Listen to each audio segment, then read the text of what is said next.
Hello everyone, my dear children and audience. Sreepada channel welcomes you all for the series of Vemana Sataka and Sumati Sataka.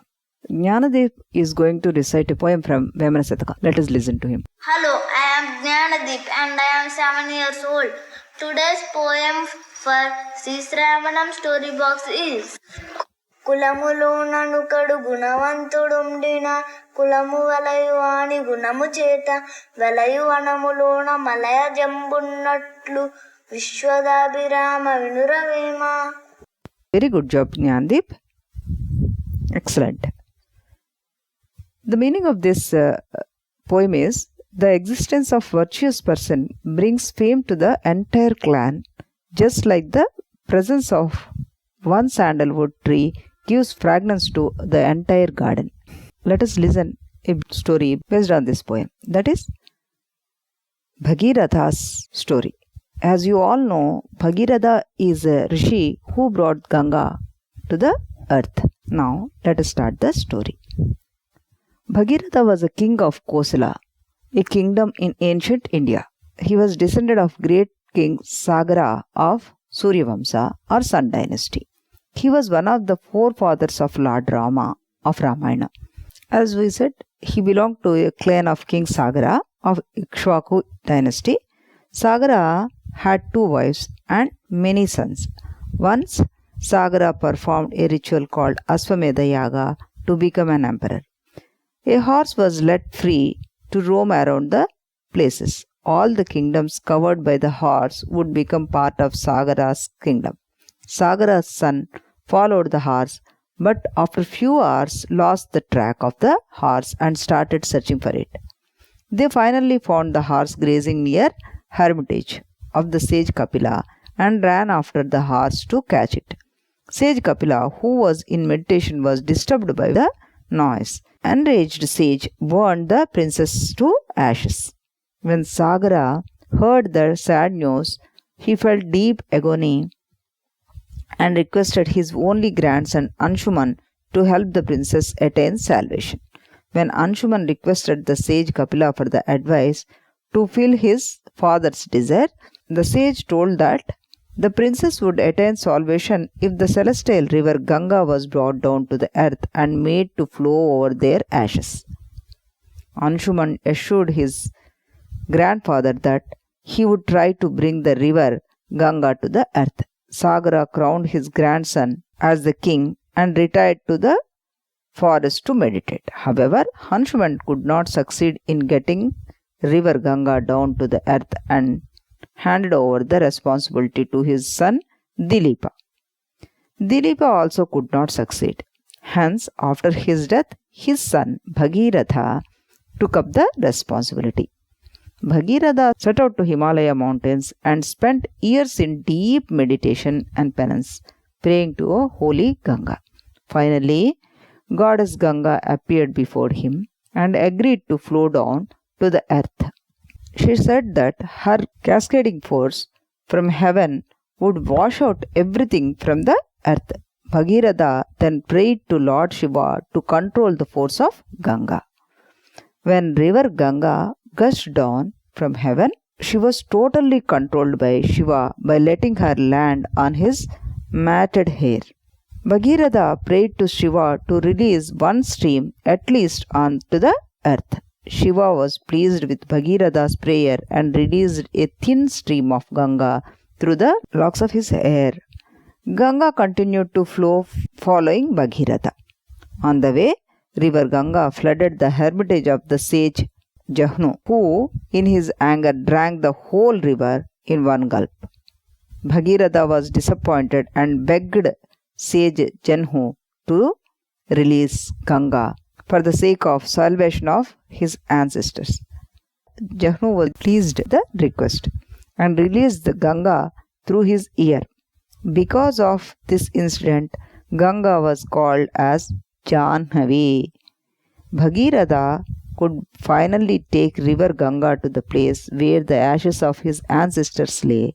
The holy river flowed over the ashes and gave salvation to the sons of Sagara.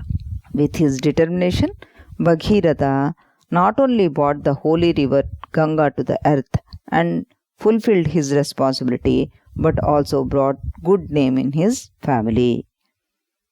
Moral: a virtuous person brings name and fame to his entire family. Isn't it a good story? How Bhaghiratha brought the celestial Ganga to the earth. We should always be proud to be an Indian. We should always follow the path of the rishis. Let us meet tomorrow with a beautiful story again. Till then, bye-bye. Shri శ్రవణ ఛానల్కి చిన్నారులందరికీ శ్రోతలందరికీ కూడాను మరొకసారి స్వాగతం. ఈరోజు మనం చెప్పుకోబోయే కథ వేమన శతకంలో ఈ పద్యానికి కరెక్ట్గా సూట్ అయ్యే కథ అనమాట. ఇది భగీరథుడి కథ. మనం ఎన్నోసార్లు భగీరథుడి గురించి మహాభారత కావ్యంలో, భాగవత కావ్యంలో అలా చాలాసార్లు చెప్పుకుంటూ వచ్చాం ఈయన కథ. ఎన్నిసార్లు విన్నా కూడాను అద్భుతమైన కథ ఇది. మరొకసారి మనం విందాం. భగీరథుడు ఇక్ష్వాకు వంశానికి చెందిన రాజు అనమాట. ఆయన సాగరుడి యొక్క పౌత్రుడు. సాగరుడికి చాలామంది కొడుకులు ఉండేవాళ్ళు. అయితే ఆయన ఒకసారి అశ్వమేధ యాగం చేస్తుండగా ఆయన తన గుర్రాన్ని విడిచిపెడతాడు కదా. ఆ గుర్రం తిరుగుతూ వెళ్ళి కపిల మహర్షి ఆశ్రమం దగ్గర ఆగిందిట. దాన్ని వెతుక్కుంటూ వచ్చిన ఈయన కుమారులు కపిల మహర్షి దాన్ని దొంగిలించాడు అన్నట్టుగా భావించారు. ఆయనకి వాళ్ళు తపోభంగాన్ని కలగజేస్తారు. దాంతో ఆయన కోపించి కళ్ళు తెరవగానే 60,000 మంది కూడాను అక్కడికక్కడ భస్మం అయిపోతారనమాట. ఈ విషయం తెలిసిన సాగరుడు చాలా దుఃఖిస్తాడు.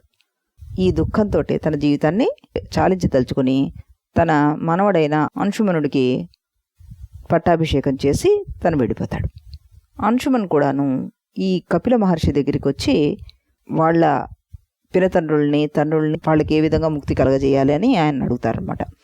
అప్పుడు ఆయన చెప్తారు, పైన స్వర్గలోకంలో ఉన్న గంగాదేవి వీళ్ళ మీద ప్రవహింపజేసేట్టుగా చేయగలిగితే గనక వాళ్ళకి ముక్తి కలుగుతుంది అని చెప్తాడనమాట. పాపం ఈ అంశుమనుడు తన కుమారుడైన దిలీపుణ్ణి సింహాసనానికి అధిపతిని చేసి తాను తపస్సు చేస్తాడు. కానీ అతని తపస్సు ఫలించదనమాట. ఆ తర్వాత దిలీపుడి కుమారుడు భగీరథుడు సింహాసనాన్ని అధిష్ఠిస్తాడు. దిలీపుడు కూడా తన నాన్నగారిని అంశుమనులాగా తాను కూడాను తన వంశీయులందరినీ ఉద్ధరించాలి అని చెప్పి గంగాదేవి కోసం తపస్సు చేస్తాడు. అతని ప్రయత్నము ఫలించదు. చివరిగా భగీరథుడు హిమాలయాలకు వెళ్ళిపోయి గంగాదేవి కోసం తీవ్రమైన తపస్సు చేస్తాడు. ఆయన తపస్సు ఫలించి గంగాదేవి ప్రత్యక్షమవుతుంది. కానీ అతనికి చెప్తుంది, నేను నీతో పాటు భూలోకానికి రావడానికి సిద్ధమే, కానీ నా యొక్క వేగాన్ని తట్టుకోలేదు భూమి, అందుకని భూలోకం అంతా కూడాను కొట్టుకుపోతుంది చెప్తుందనమాట. అప్పుడు ఆయన శివుణ్ణి ప్రార్థిస్తాడు. ఆవిడ వేగాన్ని తగ్గించడానికి శివుడు ఈయన ప్రార్థన విని సంతసించి తన జటాజూటంలో ఈ గంగాదేవిని బంధిస్తాడనమాట. బంధించి ఒక చిన్న పాయను మాత్రం భగీరథుడి కోసం వదులుతాడు. ఆ పాయ గంగానదిగా మనకి భూలోకంలో ప్రవహిస్తుంది. ఇలా ప్రవహిస్తూ వెళ్తుండగా జహ్ను అనే ఒక ఋషి ఆశ్రమాన్ని ఈ గంగాదేవి ముంచేస్తుంది ఆ దారిలో. అప్పుడు ఆయన కోపగించి ఆవిడనంతటినీ మింగేస్తాడు. నోట్లో ఆ నీరంతా కూడాను ఆయన కడుపులో తీసేసుకుంటాడు. భగీరథుడు మళ్ళీ ఆయన్ని భక్తి శ్రద్ధలతోటి పూజించి, అయ్యా, మా వంశీయుల ముక్తి కోసం నేను గంగాదేవిని స్వర్గం నుంచి కిందకు తీసుకొచ్చాను, దయించి వదిలేయండి అంటూ ఆయన్ని ప్రార్థించగా ముని ప్రసన్నుడై తన చెవిలోంచి గంగను మళ్ళీ వదిలిపెడతాడనమాట. అప్పుడు ఆవిడకి జాహ్నవి అన్న పేరు వస్తుంది. ఆ రకంగా భగీరథుడు తన తపస్సుతోటి గంగాదేవిని మెప్పించి భూలోకానికి తీసుకువస్తాడనమాట. భూలోకానికి తీసుకొచ్చి తన వంశీయుల బూడిద ఏదైతే ఉందో దాని మీద ఆవిడని ప్రవహింపజేస్తాడు. వాళ్ళందరికీ ముక్తిని చేకూరుస్తాడు. ఈ రకంగా గంగాదేవి మనకి భారతదేశంలో పవిత్రమైన నదిగా, మనందరి పాపాలు కడిగే నదిగా వెలిసిందనమాట భగీరథుడి ప్రయత్నం వలన. అందుకే కులములోనొకడు గుణవంతుడై ఉండిన కానీ కులము వెలయువాని గుణము చేత అంటూ వేమన గారు కులంలో ఒక మంచివాడు ఉంటే చాలు, ఆ కులం అంతా కూడాను కీర్తింపబడుతుందంటూ చక్కటి పద్యం ద్వారా చెప్పేశారనమాట. మళ్ళీ మనం రేపు మరొక మంచి పద్యంతో, ఆ పద్యానికి సంబంధించిన ఒక కథతోటి మళ్ళీ కలుద్దాం. అంతవరకు సెలవు.